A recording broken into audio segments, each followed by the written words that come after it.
اعوذ باللہ من الشیطان الرجیم بسم اللہ الرحمن الرحیم والعصر ان الانسان لفی خسر الا الذین آمنوا وعملوا الصالحات وتواصوا بالحق وتواصوا بالصبر رب اشرح لي صدری ویسر لي امری واحلل عقدۃ من لسانی یفقهوا قولی۔ الصلاۃ والسلام علی رسول اللہ صلی اللہ علیہ وسلم۔ تو آج کی نشست کے اندر جو ہے وہ ہم جس موضوع پہ بات کریں گے وہ تھیوکریسی اور اسلام ہے۔ اور یہ آپ کو یاد ہوگا کہ آخری نشست کے اندر ہم نے جو ہے وہ حضرت عیسیٰ علیہ السلام کے حوالے سے گفتگو کی تھی کہ حضرت عیسیٰ علیہ السلام کے اس دنیا میں آنے کے امکانات کے حوالے سے، اور موضوع جو ہے وہ 25 دسمبر کے حوالے سے ہی تھا کہ 25 دسمبر کو جو ہے وہ کرسمس اس موقع پر ہم نے مناسب سمجھا کہ جو ہے وہ حضرت عیسیٰ علیہ السلام کے حوالے سے گفتگو کی جائے۔ تو 25 دسمبر کو ایک اور موضوع بھی ہوتا ہے قائد اعظم محمد علی جناح کی یوم پیدائش کے حوالے سے، تو وہ بھی ایک بڑا ایونٹ ہوتا ہے اس تناظر میں کہ پاکستان کے اندر ایک نظریاتی بحث جو ہے وہ اس موقع پر چھڑ جاتی ہے۔ اس پہ میں آگے بات کروں گا۔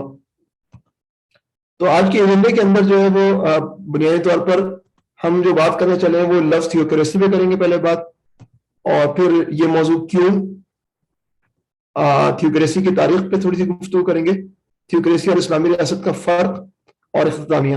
تو بنیادی طور پر جو اسلامی ریاست کے حوالے سے آج کی نشست میں ہم زیادہ بات نہیں کریں گے، ہم تھیوکریسی پہ ہی بات کریں گے، اور جو ہے وہ ہم دیکھیں گے کہ آخر جو ہے وہ کیا اس کے اندر اچھائیاں ہیں کیا برائیاں ہیں، اور اسلامی ریاست سے تھوڑا سا فرق بیان کر دیں گے، لیکن اسلامی ریاست کی جو فیچرز ہیں وہ بذات خود ایک الگ لیکچر کے متقاضی ہیں، چنانچہ اس کو ہم الگ لیکچر کے لیے بچا کر رکھیں گے انشاءاللہ تعالی۔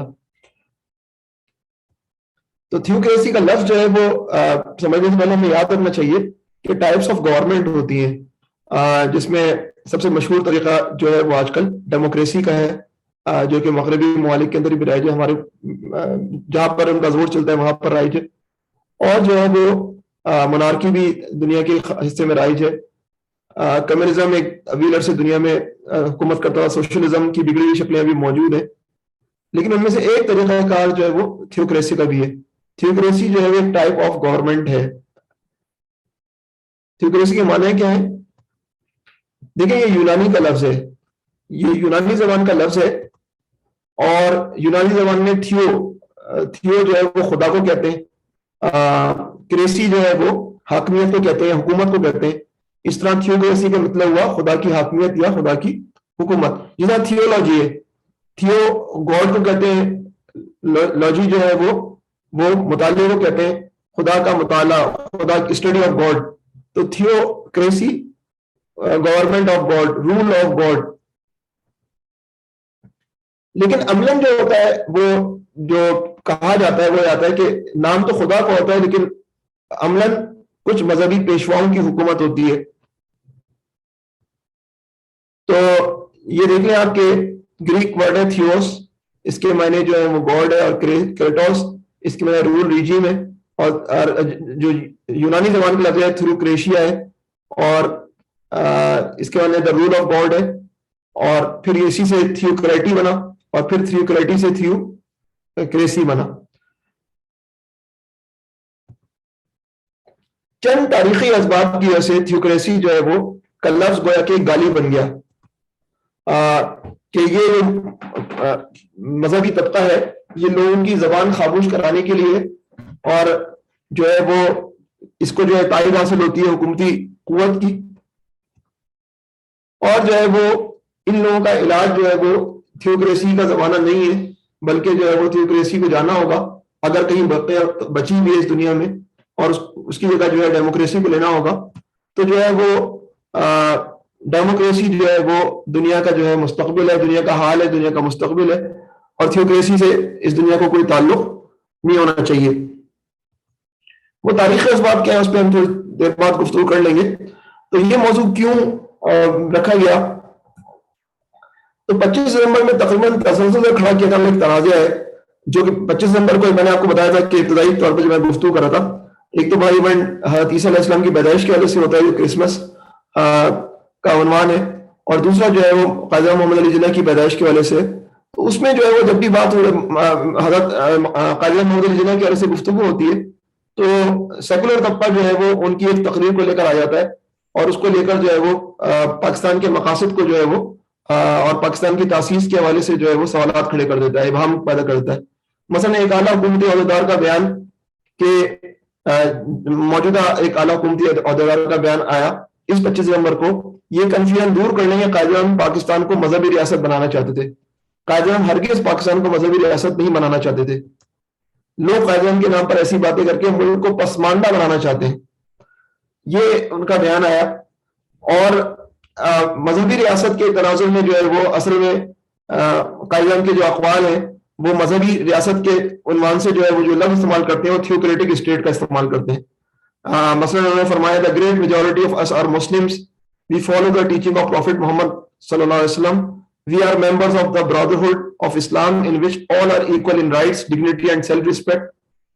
Consequently, we have a special and a very deep sense of unity, but make no mistake, Pakistan is not a theocracy or anything like it. تو تمام انہوں نے اسلام کی باتیں کی ہیں، لیکن آخر میں انہوں نے یہ کہا Pakistan is not a theocracy اور اینی تھنگ لائک اٹ۔ تو اب لفظ استعمال ہوتا ہے تھیوکریسی کا، جس کے تاریخی کچھ معنی ہیں، ان تاریخی معنوں کو نظر انداز کر کے جو ہے وہ ترجمہ اس کا کیا جاتا ہے مذہبی ریاست، اور مذہبی ریاست کو جو ہے وہ میچ کیا جاتا ہے اسلامی ریاست پر، اور تھیوکریسی کے معنی جو ہے وہ اسلامی ریاست کے معنی بھی لے لیے جاتے ہیں کہ قائد اعظم تو اسلامی ریاست کے مخالف تھے، پاکستان کو جو ہے وہ اس وجہ سے نہیں حاصل کیا گیا کہ وہ اسلامی ریاست، جبکہ تمام جو ہے وہ قائد اعظم کے بہت سارے بیانات کو جو ہے وہ سیکولر طبقہ جو ہے وہ کیا کر دیتا ہے، نظر انداز کرتا ہے۔ اس وقت جو ہے وہ ہمیں اس سے غرض نہیں ہے کہ جو ہے وہ ہم اسلامی ریاست کے حوالے سے بیان کریں کہ وہ کیوں ضروری ہے اور کیا ہے۔ اس وقت ہم تھیوکریسی کے حوالے سے سمجھنا چاہتے ہیں کہ اگر قائد اعظم تھیوکریسی کے حوالے سے کوئی تلخ الفاظ کہہ رہے ہیں تو وہ کیوں کہہ رہے ہیں۔ دیکھیں الفاظ کی اہمیت ہوتی ہے، اصطلاحات کی اہمیت ہوتی ہے۔ اگرچہ شیکسپیئر نے یہ کہا تھا کہ نام میں کیا رکھا ہے، گلاب کو کسی بھی نام سے پکارو گلاب ہی رہے گا، تو اصل چیز تو جو ہے وہ کانسیپٹ ہے۔ لیکن جو ہے وہ مولانا روم جو ہے وہ اپنی مثنوی، جس کو مثنوی مولوی مانوی کہتے ہیں، اس میں ایک بڑی اچھی مثال لاتے ہیں جس کے اندر وہ بات کرتے ہیں کہ 4 مرد تھے، ان کے پاس جو ہے یک درم تھے، تو یکی گفت ای با انگوری و دہم، تو ان میں سے ایک نے کہا کہ ہم کیا خریدیں گے، انگور خریدیں گے۔ یا کہ دیگر عرب گفت، تو عرب نے کہا کہ جو ہے لا من انب خواہم نہ انگور دغا، کہ مجھے جو ہے انب چاہیے، مجھے جو ہے انگور نہیں چاہیے۔ تو پہلے نے کیا بات کی کہ مجھے انگور چاہیے، دوسرے نے کہا مجھے انب چاہیے، اور پھر ترک بولا کہ جو ہے وہ من نمی خواہم انب خواہم ازم، اب تیسری اصطلاح آ گئی ازم چاہیے مجھے، اور جو ہے وہ چوتھی اصطلاح جو ہے وہ رومی نے بات کی کہ خواہم استافیل رہا۔ تو جو ہے وہ ان چاروں نے جو ہے وہ 4 جو ہے وہ 1 درہم کے پاس ٹوٹل، چاروں ایک ساتھ ہیں، اور چاروں جو ہے وہ ایک چیز کو مانگ رہے ہیں جس کو انگور کہتے ہیں، لیکن اپنی اپنی زبانوں میں وہ الفاظ جو ہے وہ ڈیفرنٹ ہیں، کہیں وہ اینب ہے تو کہیں وہ استافیل ہے، کہیں انگوری ہے۔ لیکن اب اس کی اصل کے اندر تنازع پیدا جاتا ہے، در تنازع نفر جنگی شدن، اس کے نتیجے میں جو ہے وہ ایک پورا جو ہے لڑائی کا ماحول ہو جاتا ہے۔ اور پرابلم کیا ہوتی ہے کہ انہیں پتہ نہیں ہوتا کہ وہ جن اصطلاحات کو استعمال کر رہے ہیں وہ اصطلاحات جو ہے وہ الفاظ مختلف ہیں لیکن کانسیپٹ جو ہے وہ ایک ہے۔ تو بعض دفعہ جو ہے وہ الفاظ لوگ ایک جیسے استعمال کر رہے ہوتے ہیں لیکن کانسیپٹ مختلف ہوتا ہے۔ میں آپ ایک وہ لفظ استعمال کر رہا ہوں، آپ بھی وہ لفظ استعمال کر رہے ہیں، لیکن میری تفہیم اس لفظ کی جو ہے وہ زمین آسمان کا فرق ہے جو آپ کی تفہیم ہوگا۔ اور بعض دفعہ ایسا ہوتا ہے کہ ہم مختلف الفاظ استعمال کر رہے ہوتے ہیں لیکن ہم بات ایک ہی کر رہے ہوتے ہیں۔ تو یہ الفاظ کی اہمیت ہوتی ہے کہ جس کو ہمیں سمجھنا چاہیے کہ جو ہے وہ اگر تھیوکریسی کا لفظ ہے تو کم از کم جو ہے وہ قومی وحدت کے لیے اس بات کی ضرورت ہے کہ ہم تھیوکریسی کی اصطلاح پر متفق تو ہو جائیں کہ تھیوکریسی ہوتا کیا ہے، کیا تھیوکریسی کا کانسیپٹ جو میرے ذہن میں وہ آپ کے ذہن میں بھی ہے یا آپ کے ذہن میں کچھ اور ہے۔ تو یہ آج کے لیکچر کا کی جو ہے وہ یوں سمجھیں کہ وجہ بھی ہے۔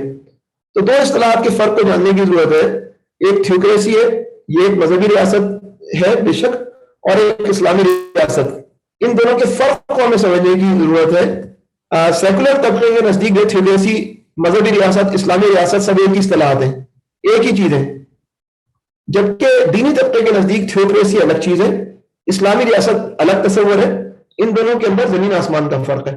تو اب آپ خود دیکھ لیں کہ جو ہے وہ اصطلاحات کے نتیجے میں جو ٹرمینالوجی کلیش کے نتیجے کے اندر جو ہے قومی وحدت کا جو ہے وہ متاثر ہونا جو ہے وہ نظر آتا ہے۔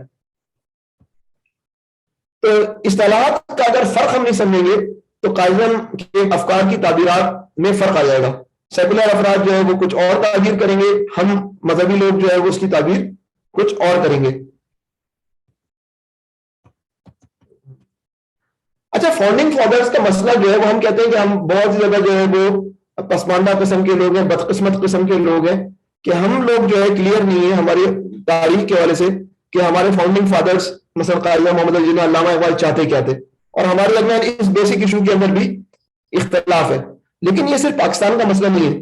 اس وقت جو ہے وہ امریکہ کے اندر جو ریلیجس رائٹ ہے وہ امریکہ کی ایک تاریخ کی ایک نئی مذہبی تشریح کر رہا ہے, اور وہ کہہ رہے ہیں کہ امریکہ ایک خاص مقصد کے لیے دنیا میں وجود میں آیا ہے, اور امریکہ جو ہے وہ کرسچینٹی کا جو ہے وہ کے غلبے کا ایجنٹ ہے.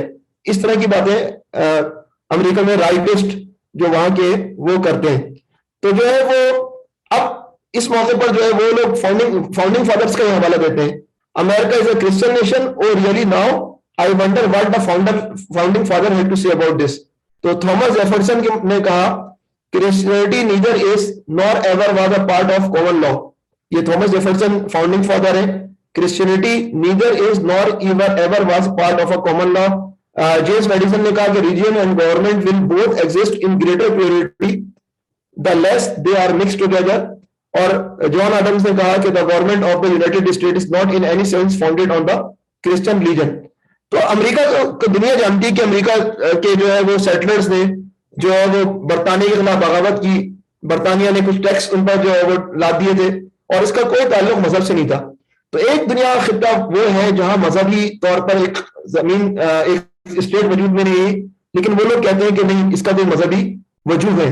دوسرے طرف ایک پاکستان ہے جس کا نعرہ ہی پاکستان کا مطلب کیا لا الہ الا اللہ ہے, اور دوسری طرف جو ہے وہ یہاں کے افراد کہتے ہیں کہ نہیں فاؤنڈنگ فادر کا مقصد مذہبی ریاست یا اس کا تعلق کسی مذہب سے نہیں ہے. پاکستان کے فاؤنڈنگ فادرز تو ایک سیکولر ریاست بناتے تھے, اور مدینہ کی ریاست میں سیکولر ریاست قسم کی ریاست ہے. اس وقت ہندوستان کے اندر جو مسئلہ درپیش ہے, ہندوستان کے فاؤنڈنگ فادرز کا دعویٰ تھا کہ وہ ایک سیکولر اسٹیٹ بنائیں گے, اور وہاں پر جو نکل رہا ہے نقشہ جو برآمد ہو رہا ہے وہ ایک ہندو اسٹیٹ جو ہے برآمد ہو رہی ہے. تو یہ ہر جگہ کے مسائل ہیں, ہم صرف اپنے ہاں کا رونا نہیں ٹوک سکتے. ہر ایک جو ہے وہ اپنی تاریخ کی روشنی کے اندر اپنے حال کو دیکھتا ہے. بعض دفعہ اس کے اندر جو ہے وہ تناقض آتا ہے, کانٹرڈکشن آتی ہے, تو تاریخ کو بدلنے کی کوشش کرنے والے لوگ تاریخ کو بدلنے کی کوشش کرتے ہیں, اور تاریخ کو سنبھالنے والے لوگ کوشش کرتے ہیں کہ تاریخ کو بتایا جائے کہ بھائی حقیقی تاریخ تو یہ ہے. اب ہم تھیوکریسی کی تاریخ پہ جاتے ہیں, اور اس حوالے سے جو ہے وہ لفظ تھیوکریسی جو ہے وہ پہلی دفعہ کہاں استعمال ہوا ہے, یہ فلیویس جوزفس کے ہاتھوں استعمال ہوا ہے. فلیویس جوزفس کون ہے؟ یہ جو ہے وہ اگر بنی اسرائیل کی تاریخ جو اکیڈمک یعنی کہ اگر مذہبی کتابوں سے ہٹا دی جائے کہ مذہبی کتابوں میں جو ہے وہ بنی اسرائیل کی تاریخ کو دیکھا جائے دیکھنے کے علاوہ کسی اور جگہ دیکھا جائے تو جوزفس فلیویس وہ فرد ہے جس کی کتابیں جو ہے وہ مغرب کے اکیڈمکس کے اندر ریفرنس کا درجہ رکھتی ہیں. مثلا دا اینٹیکویٹیز آف جیوز اور جو ہے وہ دا جوش وار, یہ ساری کی ساری وہ کتابیں. اچھا, یہ صاحب قوم پہ حضرت عیسیٰ علیہ السلام جب آسمان پر چلے گئے, اللہ تعالیٰ نے عیسیٰ علیہ السلام کو جو آسمان پر بلا لیا, تو اس کے بعد جو ہے وہ کچھ عرصے بعد 30-35 سال کے بعد جو ہے وہ یہودیوں نے رومن حکمرانوں کے خلاف ایک بغاوت کی. اس بغاوت کے اندر جو ہے وہ جوزفس فلیویس جو تھا وہ, یا فلیویس جوزفس جو تھا وہ جو ہے وہ ایک گیلیلی کا لیڈر تھا, گیلیلی کے خطے کا یہی لیڈر تھا, اس کی قیادت میں رومنوں کے خلاف لڑائی ہو رہی تھی. مگر جو ہے وہ ان کو شکست ہوئی اور یہ صاحب جو ہے گرفتار ہوئے, ان کے ساتھی سارے مارے گئے, اور جو اس وقت کا سپر سالار تھا اس نے جو ہے وہ اس فلیویس جوزفس کو جو ہے اپنے ساتھ رکھا, اور جو ہے وہ پھر جو ہے وہ جب اس کا بیٹا ٹائٹس جب اس کو بھیجا گیا یروشلم کو فتح کرنے, اور یروشلم کو گرفتار کر کے جو ہے وہ یروشلم کی میں ہیکل سلمانی اور سب کو جو ہے تباہ برباد کر دیا گیا, تو اس وقت جو ہے وہ جوزفس فلیویس جو ہے وہ فلیویس جوزفس جو ہے وہ ٹائٹس کے جو ہے لشکر میں شامل تھا. اگر کیونکہ وہ پہلے گرفتار ہو چکا تھا اور اب وہ رومی حکمرانوں میں سے معاف کر دیا تھا, تو رومیوں کے ساتھ انٹرپریٹر کے طور پر انجام دے رہا تھا کہ جو ہے وہ گفتگو کے اندر جو ہے وہ آسانی رہے. رومیوں اور یہودیوں کے درمیان. تو ان صاحب کی کتاب ہے جو آن لائن اویلیبل ہے. اس کتاب کے اندر کیونکہ بہرحال تھا تو وہ یہودی، تو اس نے جو ہے وہ اپنے سسٹم آف گورننس کو بیان کیا ہے اپنی ایک کتاب کے اندر. تو ویکیپیڈیا کے مطابق وہ جو الفاظ ہیں، the term was initially coined by Flavius Josephus in the first century AD to describe the characteristic government of the Jews. Jews کی گورنمنٹ، یہودیوں کی گورنمنٹ کس طرح کی تھی اس کے متعلق بات کی ہے.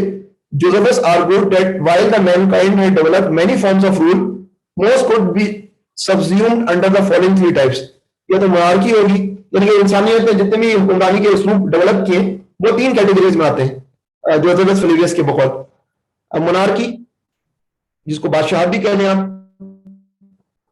اولیگارکی جس کے اندر جو ہے وہ ایک خاص قوم کا طبقہ ہے، چاہے وہ ارسٹوکریسی ہے چاہے وہ کوئی اور کوئی طبقہ ہے، جو طبقہ جو ہے وہ حکومت پر مسلط رہتا ہے، یا democracy.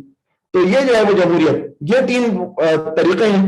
However, according to Josephus, the government of Jews was unique.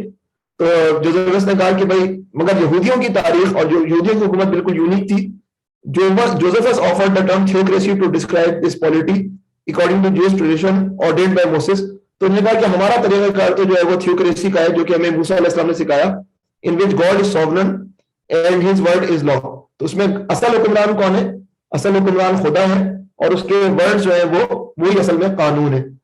تو تھیوکریسی کا لفظ جو ہے وہ ہمیں کہاں سے ملا؟ یہ پہلی دفعہ لفظ استعمال کہاں ہوا؟ یہ لفظ جو ہے وہ ایک یہودی نے استعمال کیا اور وہ رومن حکومت کے زیر سایہ جس نے کتاب لکھی اس کتاب کے اندر استعمال کیا. اور اگر آپ اس کتاب میں دیکھیں، آپ آن لائن پڑھ سکتے ہیں، آپ اس پیراگراف کو دیکھا ہے تو بڑی اچھی طرح اس نے جوزفس نے فلیویس نے جو ہے وہ اپنی بات کو رکھا ہے. فلیویس جو ہے وہ رومن نام ہے، رومن فیملی نیم ہے، اور جوزفس یہودی نام ہے. لیکن نوٹ کرنے والی بات یہ ہے کہ اس لسٹ کے اندر جمہوریت شامل ہے، ڈیموکریسی، ان تین سسٹمز کے اندر ڈیموکریسی شامل ہے. یہ نوٹ کرنے والی بات ہے کیونکہ میں آپ سے پچھلے لیکچر میں آپ کے سامنے عرض کر چکا ہوں کہ حضرت عیسیٰ علیہ السلام کی آمد سے 20-25 سال پہلے ہی رومن جمہوریہ رومن امپائر کے اندر تبدیل ہوئی تھی. جمہوریت اتنی زیادہ کرپٹ ہو چکی تھی روم کی کہ اس کے بعد جو ہے اس کو سسٹم کو سنبھالنے کے لیے جو ہے وہ رومن بادشاہت کا دور شروع ہوا. اور جولیس سیزر نے جو ہے وہ سیزر کا مطلب قیصر جو کہ فوجی تھا، اس نے کنٹرول کیا روم کو، اس کو سینٹ نے قتل کرایا. تو پھر جو ہے وہ اس کے نیفیو نے جو ہے وہ کمان سنبھالی اور پھر باقاعدہ سلطنت بن گیا تھا. عیسیٰ علیہ السلام جب آئے تھے تو روم پر جمہوریت ختم ہو چکی تھی، روم پر بادشاہت تھی. لیکن جمہوریت کے جو پورے سسٹم کو، جو سیکولر جمہوریت ہے، اس کو لوگ بھگت چکے تھے عیسیٰ علیہ السلام سے پہلے کے لوگ، اور انہوں نے اس کو ایک ناکام نظام پایا تھا. اور اس وقت جو ہے وہ انہوں نے کہہ رہے تھے کہ بادشاہت ہی اچھے نظام ہے. تو اس وقت جو ہے فلیویس جوزفس یہ بات کہہ رہا تھا کہ ہمارے یہاں تو تھیوکریسی ہے جیوز کے اندر. تو اچھا، اسلام اس بات کی تصدیق کرتا ہے، اسلام ٹیسٹیفائی کرتا ہے اس بات کو. بخاری شریف کی روایت ہے کہ جناب نبی کریم صلی اللہ علیہ وسلم کا ارشاد ہے کہ بنی اسرائیل کی سیاسی قیادت انبیاء کرام علیہ الصلوۃ والسلام کرتے تھے. ایک نبی تشریف لے جاتے تو دوسرے نبی آ جاتے، وہ جاتے تیسرے نبی آ جاتے. اس طرح جو ہے وہ باقاعدہ جو ہے وہ رہنمائی ملتی رہتی بنی اسرائیل کو کہ انہیں کیا کرنا ہے. اچھا، اس رہنمائی کے اندر کے باوجود بھی بنی اسرائیل نے یہ بات کی کہ ہمیں بادشاہ چاہیے. تو پہلے حضرت طالوت بنے، پھر حضرت داؤد علیہ السلام، پھر حضرت سلیمان علیہ السلام. لیکن یہ حضرت داؤد علیہ السلام اور سلیمان علیہ السلام بھی سب جانتے ہیں کہ صرف بادشاہ ہی نہیں تھے بلکہ جو ہے وہ نبی بھی تھے. چنانچہ جو ہے وہ سسٹم کے اندر جو ہے وہ خدائی رہنمائی شامل رہتی تھی، رول آف گاڈ شامل رہتا تھا. تو پھر نبی کریم صلی اللہ علیہ وسلم نے بنی اسرائیل کے بارے سے گفتگو کرنے کے بعد فرمایا کہ میرے بعد نبی کوئی نہیں آئے گا، تو پھر سیاسی قیادت کون کرے گا پھر اس امت کی؟ تو فرمایا میرے بعد خلفاء سیاسی قیادت کرتے رہیں گے اور یہ تسلسل قائم رہے گا. تو اب خلفاء کی سیاسی قیادت جو ہے وہ اس کی نوعیت کیا ہے؟ اس کے اندر جو ہے وہ خلیفہ جو کہ اللہ کے رسول صلی اللہ علیہ وسلم کی اطاعت کرنے والے، مثلا سب سے زیادہ پیک اس کی خلفاء راشدین ہے. لیکن ہمیں یاد رکھنا چاہیے کہ پوری تاریخ کے اندر جو ہے وہ اسلامی ریاست کو قائم کرنے یا معیاری انداز میں چلانے والے انبیاء ہمیں نظر آئیں گے. یوسف علیہ السلام اور موسیٰ علیہ السلام اور داؤد علیہ السلام، سلیمان علیہ السلام اور رسول اللہ صلی اللہ علیہ وسلم، یہ وہ لوگ ہیں جو اسلامی ریاست کو قائم کر کے رکھا. اور ہماری تاریخ کے اندر جو ہے وہ امت مسلمہ میں چاروں خلفائے راشدین اور پھر حضرت عمر بن عبدالعزیز، یہ اس کیٹیگری کے لوگ جنہوں نے معیاری انداز میں اسلامی ریاست کو چلایا۔ پھر دوسرے انبیاء بنی اسرائیل کا ایک اہم رول تھا کہ ریاست کے ادارے کی اصلاح کی کوششیں اور غلط قیادت پر تنقید۔ یہ پھر جس طرح بنی اسرائیل کے انبیاء یہ کام کرتے رہے کہ بادشاہوں کے آگے ڈٹ گئے، تنقید کی، اسی طرح امت مسلمہ کے اندر بھی بڑے بڑے لوگ، چاہے وہ امام احمد بن حنبل ہو یا پھر کوئی اور عنوان اٹھا لیں، انہوں نے جو ہے وہ ظالم بادشاہوں کے آگے کلمہ حق کا اور جو ہے وہ جہاد اکبر جس کو کہتے ہیں ایک طرح سے وہ انہوں نے کیا۔ تو یہ ان کا رول بھی خلفاء والے یہ نبی کریم صلی اللہ علیہ وسلم کے۔ تو بعض دفعہ اچھا دور، عمومی طور پہ تو برائی دور رہا ہے، لیکن اچھا دور جو رہا ہے وہ پھر انبیاء کی جو کہ حضرت یوسف علیہ السلام، موسیٰ علیہ السلام، داؤد علیہ السلام اور سلیمان علیہ السلام یا رسول اللہ صلی اللہ علیہ وسلم کی کیٹیگری کے اندر آ جاتا ہے، اور بقیہ افراد جو ہے وہ کوشش کرتے ہیں ادارے کی اصلاح کی ریاست کے۔ اچھا، اب یہ تو پیریڈ وہ ہے جو کہ آئیڈیل ہے تھیوکریسی کا نا، یعنی کہ ڈیوائن آرڈر جو ہے وہ موسیٰ علیہ السلام پہ نازل ہوا ہے، موسوی شریعت، اور موسوی شریعت کی تشریح جو ہے وہ انبیاء کر رہے ہیں، اور پھر جو ہے وہ اس کے باوجود بھی جو ہے وہ ہم دیکھتے ہیں کہ رفت آتی ہے، مسائل آتے ہیں، لیکن جو ہے وہ قیادت جو ہے وہ اس پہ کرپشن کا داغ نہیں ہے۔ قیادت جو ہے وہ براہ راست جو ہے وہ انبیاء ہیں، اور انبیاء کو اللہ کی طرف سے خبر آتی ہے، تو اس کو چیلنج کرنا ذرا جو ہے محال ہے۔ مگر آپ کو پتہ ہے موسیٰ علیہ السلام کو چیلنج کیا گیا تو دوسرے انبیاء کی کیا کیفیت ہوگی؟ اور موسیٰ علیہ السلام کو کہہ دیا گیا تم اور تمہارا خدا جا کر لڑے، جبکہ وہ پتہ ہے کہ انہوں نے کیا کیا موزے دکھائے۔ تو یہ بھی پتہ ہے کہ بنی اسرائیل نے کتنے انبیاء کو قتل کیا، کتنے انبیاء کو جلا وطن کیا، یہ ساری تاریخ اس کے باوجود بھی ہمیں پتہ ہے کہ یہ تھیوکریسی کے اندر بھی کتنے چیلنجز تھے ان انبیاء کے لیے بنی اسرائیل کو سنبھالنا، جو کرپشن کے بغیر ہے تھیوکریسی۔ اچھا، حضرت عیسیٰ علیہ السلام کے رفع آسمانی کے بعد تو گویا کہ بنی اسرائیل سے جو ہے وہ نبیوں کا سلسلہ ختم ہو گیا۔ اب ایک ہی نبی کو آنا ہے، اور وہ نبی کریم صلی اللہ علیہ وسلم جو بنی اسماعیل میں آئیں گے 600 سال بعد۔ تو حضرت عیسیٰ علیہ السلام کے رفع آسمانی کے بعد کیا صورتحال بنی؟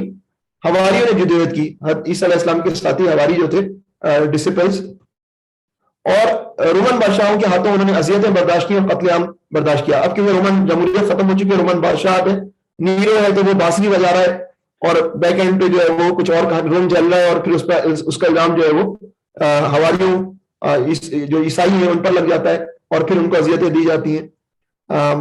پھر جو سارے کے سارے جانوروں کے ساتھ لڑائی ہوتی ہے، وہ جانور چیر پھاڑ دیتے ہیں حضرت عیسیٰ علیہ السلام کے ماننے والوں کو۔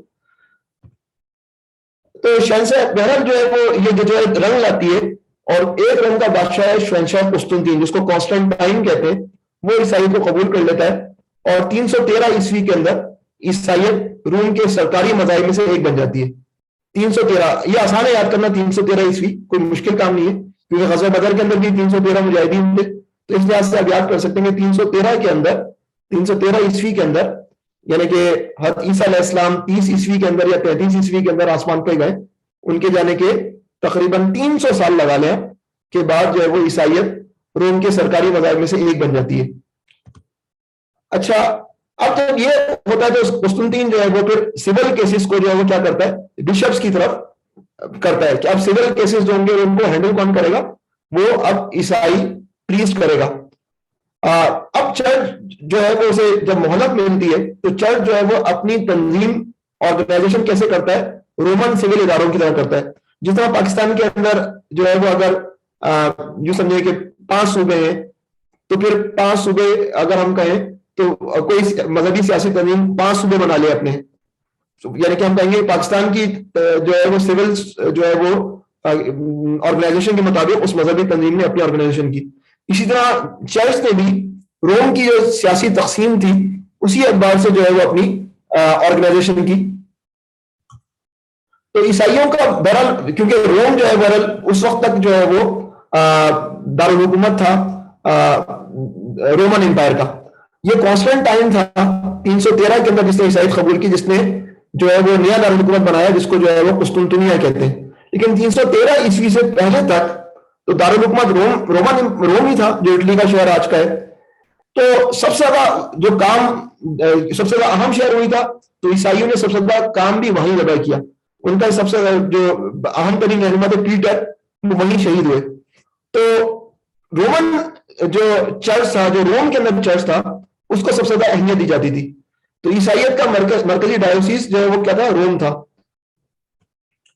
اور یہ بہت جو بقیہ جو اہم چرچ تھے، ڈائیوسیس تھے جو یہ روم کے اندر موجود تھے، اس میں سے سب برابر تھے، لیکن اس کو کہا جاتا ہے فرسٹ امنگ ایکول. سب سے زیادہ اہم روم کا جو ہے وہ ادارہ تھا. اور ڈائیوسیس جو ہے وہ ایک بشپ کے تحت قائم حلقہ ہوتا ہے. بشپ کون ہوتا ہے؟ ایک پریسٹ ہوتا ہے. اس وقت 2020 کے اندر کیتھولک چرچ کی صورتحال یہ کہ اس کے اندر دنیا میں 2898 ریگولر ڈائیوسیس ہیں. ایک پیپل سی ہے جو روم کے اندر ہے. 9 پیٹریارکیٹس ہیں جو بڑے اہم ہیں، جو کہ حضرت عیسیٰ علیہ السلام کے ڈسپلز کے، جن میں سے 3 جو ہے عیسیٰ علیہ السلام کے ڈسپلز نے قائم کیے. اور 4 میجر آرک ڈائیوسیس ہیں. 560 جو ہے میٹروپولیٹن آرک ڈائیوسیس ہیں. 76 سنگل آرک ڈائیوسیس ہیں. اور 2248 دیگر ڈائیوسیس ہیں. یہ اس طرح جو ہے ٹوٹل فگر بنتی ہے. اس طرح آج بھی چرچ کا ایک پورا نظام موجود ہے جس کے اندر جو ہے وہ پوری دنیا کو جو ہے وہ ان کے بشپس یا پھر جو دیگر جو ڈیکنز، دیگر افراد جو ہے اس کو ڈیل کرتے ہیں. لیکن ابھی ہم واپس جائیں گے کہ سب سے بڑا اہم جو ان کا مذہبی سینٹر ہے وہ کیا ہے؟ روم ہے، کیونکہ روم جو دارالحکومت ہے. تو 313 کے اندر جو ہے وہ کانسٹنٹائن ایڈکٹ آف میلان آ جاتا ہے اور عیسائیت جو ہے وہ کیا ہو جاتی ہے؟ ایک مذہبی جو ہے وہ مذہب بن جاتی ہے، آفیشیل مذہب. دیگر مذاہب ہو سکتا ہے پیگنزم بھی اس وقت موجود ہو، لیکن جو ہے وہ اس کے نتیجے میں فرق یہ پڑتا ہے کہ اب عیسائیت جو ہے وہ مذہبی افیئرز کے بعد حکومتی افیئر میں داخل ہو گئی، کیونکہ اب کورٹ کے مسائل جو ہے کس کے پاس آئیں گے؟ وہ جائیں گے چرچ کے پاس.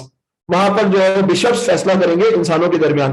اور جب یہ انسانوں کے درمیان فیصلے کرنے کے واقع آتے ہیں تو پھر مسئلہ آتا ہے کرپشن کا، اور یہیں سے جو ہے کرپشن کی بنیادیں رکھی جاتی ہیں. تو اس مرحلے میں یہ بات مناسب رہے گی کہ ہم اس لفظ کو بھی استعمال کر لیں جس کو پوپ کہتے ہیں، جو کہ لاطینی میں پاپا ہے.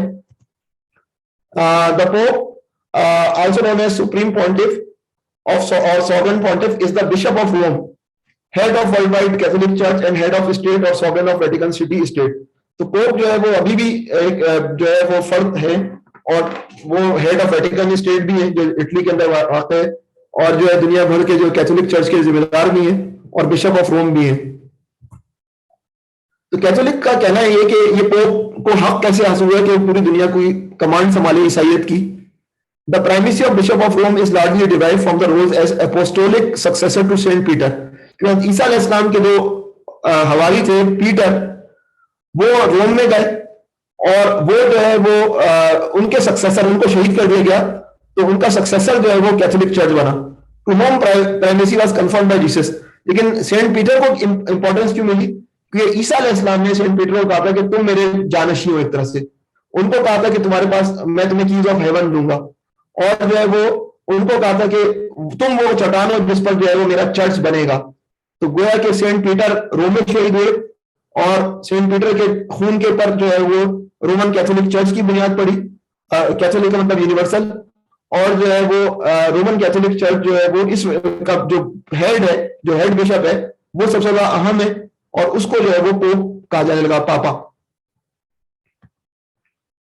اب جو ہے وہ ہوا یہ کہ شہنشاہ قسطنطین کے دور میں روم کے بجائے قسطنطنیہ، 313 پہ یاد کر لیں، 313 کے اندر جو ہے وہ شہنشاہ قسطنطین ہے، اس نے جو ہے وہ کہا کہ روم کے اندر مغرب میں جو کیونکہ مغرب میں یورپ کے اندر روم ہے، طرح طرح کے حملے ہوتے رہتے تھے شمال سے باربیرینز کے. تو اس نے کہا کہ میں ایک محفوظ جگہ پر دارالحکومت بناؤں گا، اور اس نے اناطولیہ کے اندر جو ہے قسطنطنیہ کا دارالخلافہ بنایا، جس کو آج استنبول کہتے ہیں، پہلے اسلامبول کہتے تھے.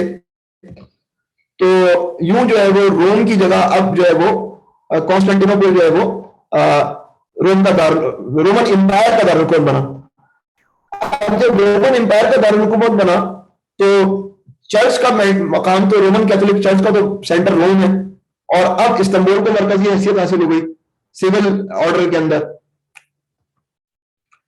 پھر یہ ہوا کہ جب کانسٹنٹین مر رہا تھا تو اس نے جو ہے وہ اپنے بچوں کو نصیحت کی کہ جو ہے نا تم اس علاقے کو سنبھالو، تم اس علاقے کو سنبھالو. اور لیکن بتدریج یہ ہوا کہ نتیجہ یہ یہاں تک پہنچا کہ روم جو ہے مغرب اور مشرقی امپائر میں تقسیم ہو گیا، اور جو ہے مغربی رومن امپائر جو کہ یورپ کو سنبھالتی تھی وہ 476 عیسوی 4 ستمبر 476 عیسوی میں ختم ہو گئی، جب وحشی قبائل نے جو ہے وہ روم پر قبضہ کر لیا۔ اب روم پر عسکری قبضہ جو ہے وہ قبائل کا ہے، لیکن لیگل اتھارٹی کس کے پاس ہے؟ عیسائیت کے پاس ہے، رومن کیتھولک چرچ کے پاس ہے۔ تو جو وحشی قبائل تھے انہوں نے جو ہے وہ اس اتھارٹی کو چیلنج نہیں کیا، بلکہ جو ہے وہ خود بھی عیسائی بن گئے۔ چنانچہ رومن امپائر تو ختم ہو گئی، لیکن چرچ جو ہے وہ آپریٹ کرتا رہا اور وہاں کے مسائل کو حل کرتا رہا، اور انہوں نے بہت یوں سمجھے کہ قیمتی رول ادا کیا لا آرڈر کو بحال کرنے میں۔ تو یورپ تو روم کے ہاتھ سے نکل گیا، اب رہ گیا مشرق۔ تو رومن چرچ جو ہے سیاسی معاملات میں بھی داخل ہو گیا، کیونکہ وہ جو مسائل تھے وہ پولیٹیکل ویکیوم جو آیا۔ تو اس موقع پر جو ہے وہ جب مغربی رومن امپائر کا باضابطہ خاتمہ ہوا تو ویل ڈیورانٹ جو مشہور جو ہے ہسٹورین، انہوں نے یہ بات لکھی: 1000 years before Christ, northern invaders had entered Italy, subdued and mingled with its inhabitants, borrowed civilization from them, and with them through 8th century had built a new civilization. 1000 عیسیٰ علیہ السلام سے 1000 سال پہلے شمال سے کچھ قبائل آئے تھے، اور ان قبائل نے جو ہے وہ اس پورے یورپ کے اٹلی والے حصے پہ قبضہ کیا تھا، اور جو ہے وہ انہوں نے اس سلطنت کی بنیاد رکھی تھی جو کہ رومن امپائر کہلاتی ہے۔ ٹھیک ہے، 400 years after Christ, the process was repeated. The wheel of history came full turn. The beginning and end were the same, but the end was always the beginning. 1000 حضرت عیسیٰ علیہ السلام سے 1000 سال پہلے جو شمال سے وحشی قبائل آئے تھے انہوں نے رومن امپائر کی بنیاد رکھی۔ اب عیسیٰ علیہ السلام کے 400 سال بعد جو وحشی قبائل آئے انہوں نے رومن امپائر جو مغرب کی رومن امپائر تھی اس کو ختم کر دیا۔ But the and was always a beginning, مگر یہ اینڈ ایک اور بگننگ کی بنیاد تھا۔ تو یورپ میں پوپ کی سیاسی طاقت کا اظہار جو ہے وہ کس طرح ہوا، کن ناموں سے ہوا؟ وہ ہولی رومن امپائر کے نام سے ہوا۔ آپ نے نام سنا ہوگا ہولی رومن امپائر۔ اب جو ہے وہ آپ نے پیچھے دیکھ لیا کہ 476 عیسوی کے اندر جو ہے مغربی رومن امپائر ختم ہو گئی، 571 عیسوی میں یا 570 عیسوی میں نبی کریم صلی اللہ علیہ وسلم دنیا میں تشریف لائے۔ اس وقت جو ہے وہ مغربی رومن امپائر تو وحشی قبائل کے ہاتھ میں جو عیسائی ہو چکے ہیں، لیکن مشرقی رومن امپائر باقی ہے جس کو بازنطین کہتے ہیں، اور دوسری طرف جو ہے وہ اس کے سربراہ کو جو ہے قیصر کہتے ہیں، اور ایران جس کے سربراہ کو جو ہے وہ کسرا کہتے ہیں۔ تو قیصر و کسرا جو ہے وہ دنیا کی بڑی طاقت ہے۔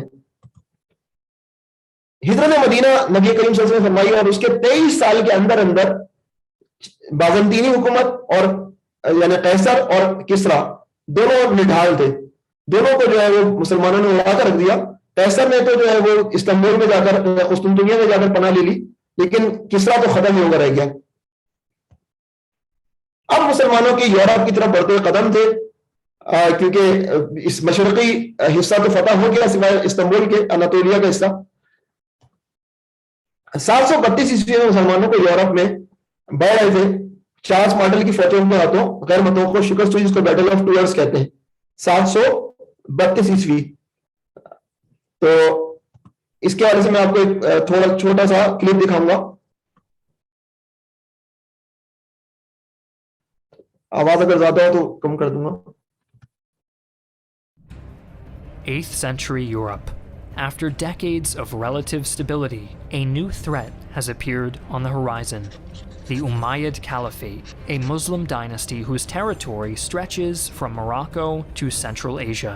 The Umayyad armies pour across the Straits of Gibraltar and easily wrestle control of the Iberian Peninsula from the Visigoths, leaving the Muslim Empire poised to conquer all of Europe. But ready to resist are the Franks, distant cousins to the Visigoths who had taken the former Gallic regions of the Roman Empire. In 732, Frankish forces under the command of Charles Martel prepared to meet the Umayyads at the Battle of Tours. The Franks hoped to deliver a stunning defeat to the invaders, blocking an Umayyad conquest of Europe and opening the continent for Frankish rule. تو یہ جو battle of tours تھی، بنو امیہ کی فوجیں جو ہے وہ پہلے انہوں نے طارق بن زیاد کی قیادت میں اسپین فتح کر لیا، آئبیرین پینسولا فتح کر لیا، اب یہ مزید آگے بڑھ رہی تھی۔ لیکن بیٹل آف ٹورس کے اندر جو ہے وہ آپ مال کی محبت میں کچھ مسائل ہوئے اور مسلمانوں کو شکست ہو گئی. اس کے نتیجے میں جو فرد ابھرا فرینک کنگ, اس کا نام تھا چارلس مارٹل. تو چارلس مارٹل کا جو پوتا ہے اس کا نام ہے شارلیمان. شارلیمان وہ فرد ہے جس سے ہولی رومن امپائر کا آغاز ہوتا ہے.